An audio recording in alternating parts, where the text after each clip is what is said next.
Hello friends, how are you all. तो आज की जो वीडियो है वो एमएसएन के बारे में रहने वाली है, क्योंकि काफ़ी सारे बच्चों के कमेंट सेक्शंस में जो है कमेंट्स आ रहे थे कि एमएसएन कैसे पढ़नी चाहिए या उनको साइन एंड सिम्टम याद नहीं रहते।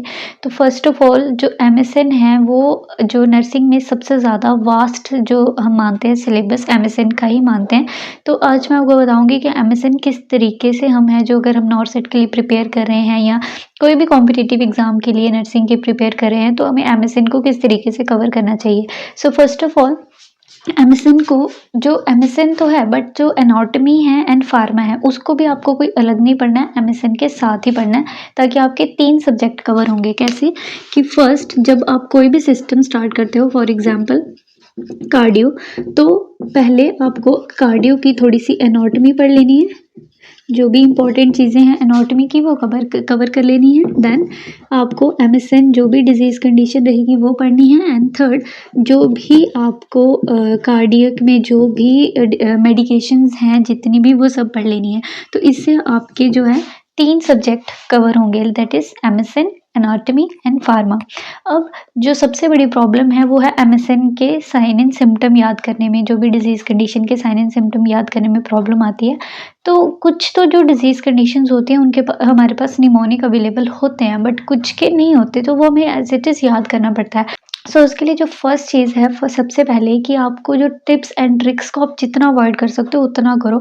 आप चीज़ को समझकर अगर जितना अच्छे से पढ़ोगे जितना वो आपको लॉन्ग टर्म तक याद रहेगी। फॉर एग्जांपल किसी का साइन एंड सिम्टम हाइपरकैलेमिया है, हाइपोकैल्सीमिया है, या फॉर एग्जांपल के लिए बता रही हूँ, तो अगर आप उसको जस्ट क्रैम करके किसी निमोनिक से करके याद करके जाओगे तो शायद आपको वो इतना लॉन्ग टर्म के लिए याद नहीं रहेगा। बट इन केस अगर आपने उसे समझकर पढ़ा है कि हाइपरकैलेमिया हो रहा है तो क्यों हो रहा है, हाइपोकैल्सीमिया हो रहा है तो क्यों हो रहा है, तो उससे क्या होगा कि आप जब भी कोई क्वेश्चन पढ़ते हो तो आप उसका खुद जो भी रैशनल है वो फाइंड आउट कर सकते हो कि हाँ इस कंडीशन में हाइपरकैलेमिया होगा। उस केस में आपका जो क्वेश्चन ठीक होने के चांसेस हैं वो काफ़ी ज़्यादा बढ़ जाते हैं। तो मैं अभी 1-2 एग्जांपल आपको बताऊंगी कि किस तरीके से निमोनिक के थ्रू भी हम साइन एंड सिम्टम याद कर सकते हैं, या अगर आप समझ कर पढ़ोगे तो ज़्यादा याद रहेगा। तो फॉर एग्जाम्पल के लिए हमें राइट एंड लेफ्ट साइड जो हार्ट फेलियर है उसके साइन एंड सिम्टम याद करने हैं।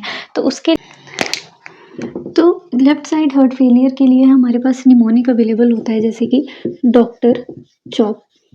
अब ये क्या है, like dyspnoea and rales, third cough, haemoptysis, orthopnoea and pulmonary congestion. Okay, so अब इस निमोनिक के थ्रू आप इसको इजीली याद रख सकते हो। बट अगर मैं आपको बोलूँ कि इसको इस तरीके से याद करने से बेटर कि आप इसको अगर समझकर पढ़ोगे तो आपको ये ज़्यादा लॉन्ग टर्म के लिए याद रहेगा। तो वो कैसे हम इसको समझकर पढ़ सकते हैं, देखो मान लीजिए ये हार्ट है, okay, this is the left side of heart and this is the aorta, okay. तो और ये हमारी pulmonary artery. First of all अगर लेफ्ट साइड ऑफ हार्ट काम नहीं कर रहा है, यानी कि लेफ्ट साइड डिसफंक्शन है, तो जो यहाँ से ब्लड आएगा, लेफ्ट आर्टरियम से जो ब्लड आएगा यहाँ से, वो अगर नॉर्मली हार्ट वर्क करता तो वो लेफ्ट वेंट्रिकल जैसे ही पंप करता तो वो अयोटा में चला जाता। बट अब अगर हमारा लेफ्ट साइड डिसफंक्शन है, इट मीन्स कि जो लेफ्ट आर्टरियम से ब्लड आएगा वो लेफ्ट वेंट्रिकल पंप नहीं करेगा, किसमें, अयोटा में। उसकी वजह से क्या होगा, सबसे पहले कि जो ये है हमारा लेफ्ट वेंट्रिकल, यहाँ से ब्लड बैक फ्लो कर जाएगा लेफ्ट आर्टरियम में, और लेफ्ट आर्टरियम से ब्लड बैक फ्लो करेगा पल्मोनरी वेन्स में, और पल्मोनरी वेन से दोबारा लंग्स में। तो इसकी वजह से जो ब्लड है पंप होकर जो पूरी बॉडी में सर्कुलेट करना चाहिए वो नहीं कर रहा है, तो उसकी वजह से हमारे लंग्स में कंजेशन हो जाएगी, तो जिसको हम क्या बोलते हैं, पल्मोनरी कंजेशन। अब जब लंग्स में कंजेशन हो गई है तो क्या होगा, डिस्निया होगा, सांस लेने में दिक्कत होगी, रेलिंग साउंड प्रेजेंट होगी, रेल्स जिसको आप बोलते हो, ठीक है, ये होगा, कफ हो जाएगा, पर्सन को, ठीक है। और साथ ही साथ ब्लड इन स्पूटम यानी कि हीमोप्टाइसिस भी होगा।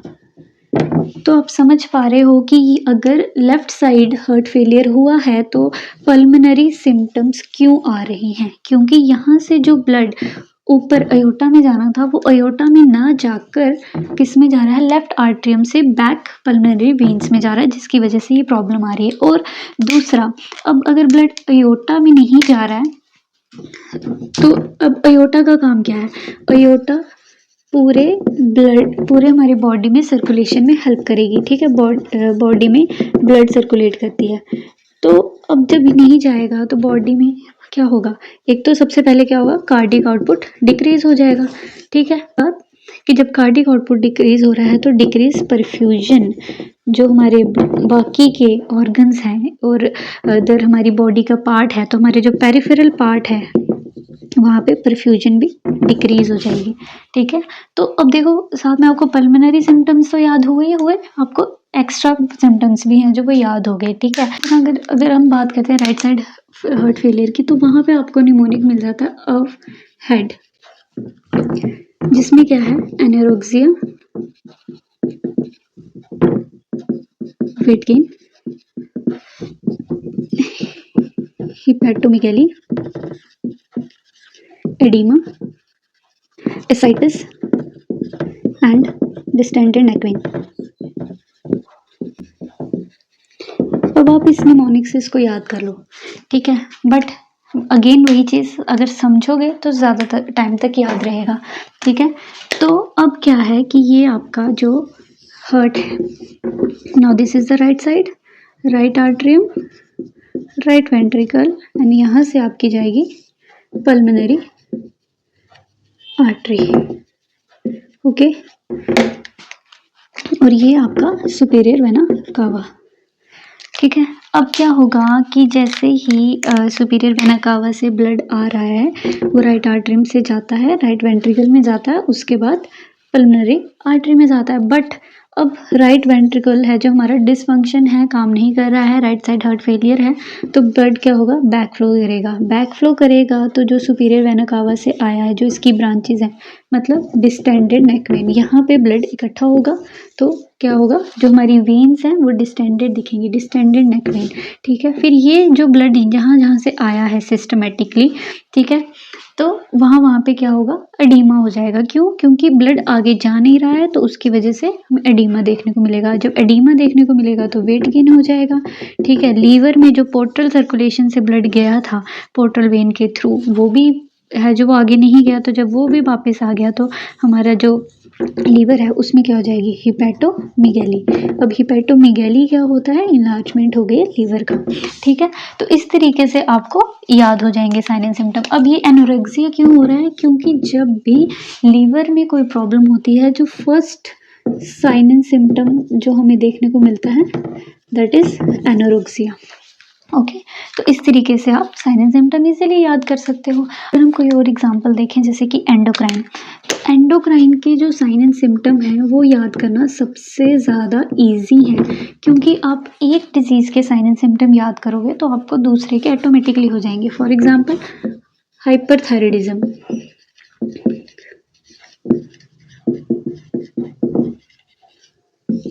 ठीक है। तो जो हाइपरथायराइडिज्म है उसमें एक कीवर्ड है समझने के लिए, दैट इज मेटाबॉलिक रेट, जो कि हाइपरथायराइडिज्म में इंक्रीज हो जाता है। इट मीन्स कि जब हम हाइपोथायराइडिज्म पढ़ेंगे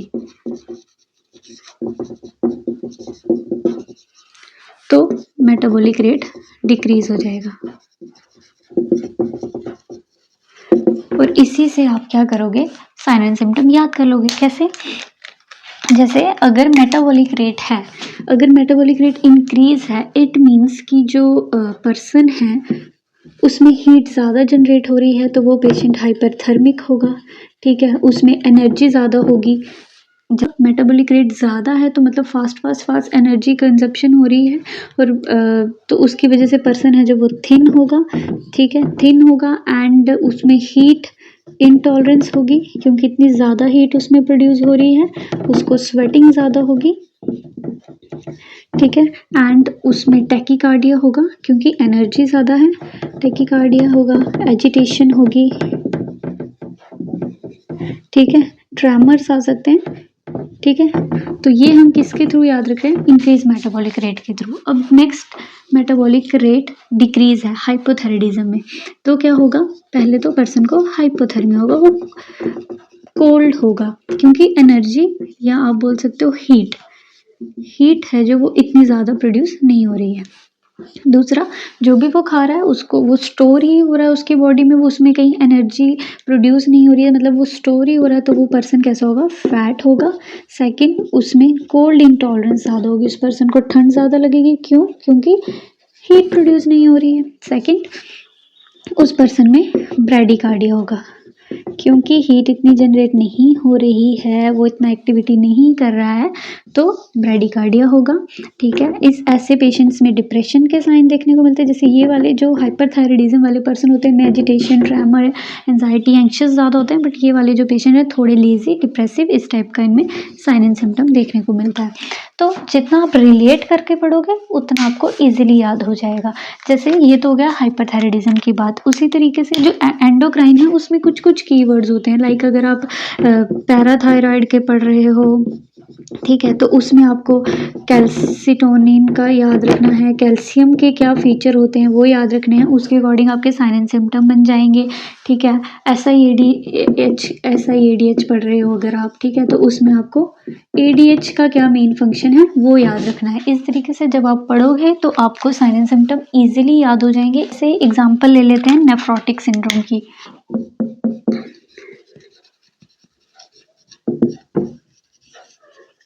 नेफ्रोटिक सिंड्रोम में हम लोगों को पता होता है कि हाँ, ग्लोमेरुलर जो परमिएबिलिटी है इंक्रीज हो जाती है, इंक्रीज हो जाती है। एंड इसमें जो होता है जिसको आप निमोनिक से याद रखते हैं, PALE, इससे, ठीक है, ये क्या है, proteinuria, hypoalbuminaemia and hyperlipidaemia and fourth is oedema, ठीक है। तो ये आप इस पेल के निमोनिक से याद कर लोगे, बट अगर समझोगे तो ये कैसे होता है कि जब नेफ्रोटिक सिंड्रोम होता है जिसका मेन कॉज है जो वो ऑटो इम्यून होता है, कई बार प्रोटीन यूरिया क्यों हो रहा है, क्योंकि जो ग्लोमेरुलर है उसकी परमेबिलिटी इंक्रीज हो रही है, तो उसकी वजह से क्या होगा, प्रोटीन, ये इस तरीके से हम बना लेते हैं, ठीक है। तो जब ग्लोमेरुलस की परमेबिलिटी इंक्रीज हो रही है यहाँ पे, तो प्रोटीन क्या है, लीक करेगा। जब प्रोटीन लीक होगा तो वो यूरिन के थ्रू आउट हो जाएगा, तो उसको हम क्या बोलते हैं, प्रोटीन यूरिया, ठीक है। जो हाइपो एल्ब्यूमिनिया मतलब कि एल्ब्यूमिन का लेवल कम है, जितना होना चाहिए उससे कम है, तो एल्ब्यूमिन का मेन फंक्शन क्या है, ऑन्कोटिक प्रेशर को मेंटेन करके रखना। अगर ऑन्कोटिक प्रेशर मेंटेन नहीं होगा तो जो पुल प्रेशर है वो नहीं लगेगा, उसकी वजह से क्या हो जाता है, एडीमा हो जाता है, ठीक है। जब भी हमारी बॉडी में हाइपो एल्ब्यूमिनिया होगा तो एडीमा साथ में देखने को मिलेगा, ठीक है। वैसे ही हाइपरलिपिडीमिया कैसे होगा, जब लीवर में एल्ब्यूमिन कम बनेगा तो एज अ कंपनसेटरी लिपिड का लेवल बढ़ जाता है, तो हाइपरलिपिडीमिया होता है, ठीक है। तो इस तरीके से आप साइन एंड सिम्टम कुछ निमोनिक आप बना सकते हो खुद से, और कुछ निमोनिक जो है वो आपको मिल जाएंगे, तो आप वहाँ से याद कर सकते हो। और सबसे बड़ी चीज़ जो होती है, समटाइम जब आपको साइन एंड सिम्टम नहीं याद हो रहे हो या कुछ ऐसे साइन एंड सिम्टम हो जिनको आप रिलेट नहीं कर पा रहे हो, तो उसके लिए सबसे ज़्यादा ज़रूरी है विजुअल इमेजिनेशन, ठीक है, क्योंकि आपकी विजुअल मेमोरी कभी कभी आपको एक नंबर ज़रूर दिलवा देती है। तो सबसे पहले जैसे ये इमेज है यहाँ पे, ये डाउन सिंड्रोम का बेबी, आप इसकी इमेज को देखोगे, आधे साइन एंड सिम्टम आपको याद हो जाएंगे। अगर आप इसके इमेज को ज़्यादा ध्यान से देखो तो इसका हेड अगर आप देखोगे तो वो कैसा है, ब्रॉड है, ठीक है। तो पहला क्या है, ब्रॉड हेड। उसकी टंग पे ध्यान दोगे तो वो कैसी है, बाहर की तरफ है, यानी प्रोट्रूडेड टंग है। और उसके आइज़ को देखोगे जैसे नॉर्मल होती है वैसी नहीं है, तो इसके ऊपर आप जो उसका आइज़ हैं उस पे ऊपर आप हल्के सी इमेजिनेशन से ई ड्रॉ कर लो। फॉर एग्जांपल ये इस तरीके से अगर उस बेबी का फेस है तो ये उसकी जो आईज़ हैं, ठीक है, आपको नहीं याद हो रहा तो अगर आप यहाँ पे क्या करो, ई लिख लो, तो इससे आपको याद रहेगा कि उसकी आईज़ कैसी थी, एपिकैंथल फोल्ड था, ठीक है। फिर उसमें क्या होता है, ब्रशेस फील्ड स्पॉट्स देखने को मिलता है, ठीक है। कौन सा स्पॉट देखने को मिलता है, ब्रश फील्ड स्पॉट देखने को मिलता है, तो वो आप स्पॉट बना लो, ठीक है। ब्रश फील्ड स्पॉट देखने को मिलेगा आइरिस में, वो याद रख सकते हो। यहाँ से उसकी टंग है जो वैसे प्रोट्रूडेड है, बाहर की तरफ है, तो उससे आपको याद रहेगा। फिर उसका आप हैंड माइंड में रख सकते हो कि उसका हैंड क्या है, उसके हैंड पे साइमन क्रीज है, ठीक है। उसका फुट आप याद रख सकते हो कि जो उसका फुट है उसमें जो ये फिंगर्स हैं और ये थंब है उसमें गैप है, जिसको हम बोलते हैं सैंडल गैप, सैंडल गैप, ठीक है। तो इस तरीके से आप अपनी इमेजिनेशन में रखोगे कि किस तरीके का वो पर्सन लग सकता है। जैसे सीओपीडी में बैरल चेस्ट देखने को मिलती है, ठीक है। तो जस्ट एक इमेजिन करो कि एक पर्सन है जिसके जो चेस्ट है वैसे बैरल जैसी है, तो वो सीओपीडी में बैरल चेस्ट है, ठीक है। तो आप इमेजिनेशन के साथ विजुअल मेमोरी को अपनी स्ट्रॉन्ग रखोगे तो भी आपको साइन एंड सिम्टम याद हो जाएंगे। तो ये कुछ ट्रिक्स होती हैं, कुछ समझने की चीज़ें होती हैं जिससे आप बेटर वे में एमएसएन के साइन एंड सिम्टम याद रख पाओगे। जितना समझ पाओगे उतना आप लॉन्ग टर्म मेमोरी में उसको सेव कर सकते हो। So thank you. अगर आपके लिए ये वीडियो ज़रा भी बेनिफिशियल होगी तो मुझे कमेंट सेक्शन में ज़रूर बताना। And thanks for watching.